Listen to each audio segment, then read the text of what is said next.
अमावस्या के दिन आपको लगता है कि हमारे पूर्वजों का उद्धार नहीं हुआ, हमारे पूर्वजों का कल्याण नहीं हुआ, कहीं अधोगति में कोई चला गया है, उसका बस एक बार, रोज नहीं जरूरत है, प्रतिदिन जरूरत ही नहीं,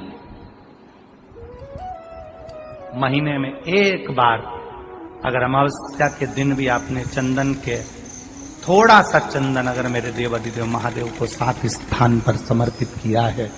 अशोक यहाँ पर वर्णन कर रही है, मैना, धन्य और कला की कथा कह रही है। तीनों ने सनकादि ऋषियों से मांगा।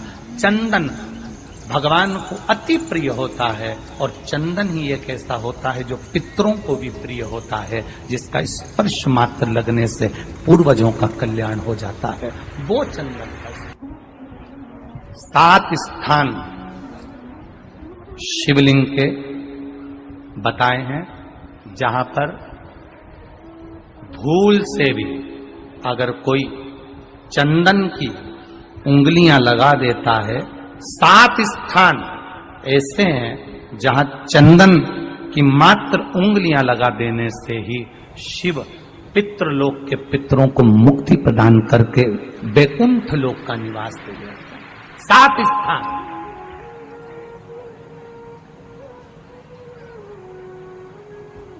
और वो 7 स्थान जो चंदन के बताए गए हैं, पहला भगवान देवाधिदेव महादेव के शिवलिंग पर चंदन का लेपन। समझ लेना जरा बहुत अच्छे से। आपको लगता है स्वप्न में कोई मुर्दे दिख रहे हैं, या कोई जल रहा है, या कोई मर रहा है, या कोई चला गया है, ऐसा भय लगता है। बच्चों को मानी भेजूंगी ऐसा हो जाएगा, पति को मानी भेजूंगी ऐसा हो जाएगा, कोई हमारे कोई गलत तो नहीं कर रहा है, आपको लगता है। 7 स्थान चंदन के बताएं महाराज। पहला शिवलिंग, दूसरा जहां गणेश जी का स्थान है, मालूम है ना सबको, जम के बोलो जरा, मालूम है ना सबको, जहां गणेश जी का स्थान है वहां अलग से गणेश जी बैठे, वहां नहीं। शिवलिंग में जलाधारी के ठीक सामने राइट में गणेश, लेफ्ट में कार्तिकेय, बीच में अशोक सुंदरी। तो पहला चंदन बाबा के शिवलिंग पर, दूसरा गणेश जी पर चंदन की उंगली, तीसरा षडानंद कार्तिकेय पर चंदन की उंगली, चौथा अशोक सुंदरी पर चंदन की उंगली, पांचवा जलाधारी पर चंदन की उंगली, छठा जो शिवलिंग का जल बह रहा है इसके ठीक विपरीत की ओर चंदन की उंगली, और 7वां चंदन नंदी के मस्तक के ऊपर जो 2 सींग लगे रहते हैं उस पर चंदन की उंगली।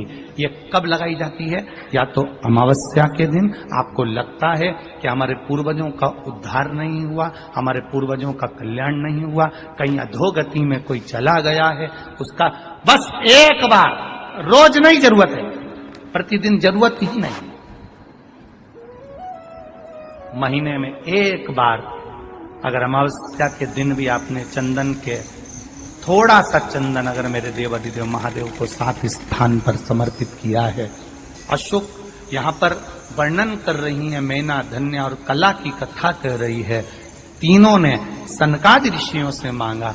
चंदन भगवान को अति प्रिय होता है और चंदन ही एक ऐसा होता है जो पितरों को भी प्रिय होता है, जिसका स्पर्श मात्र लगने से पूर्वजों का कल्याण हो जाता है।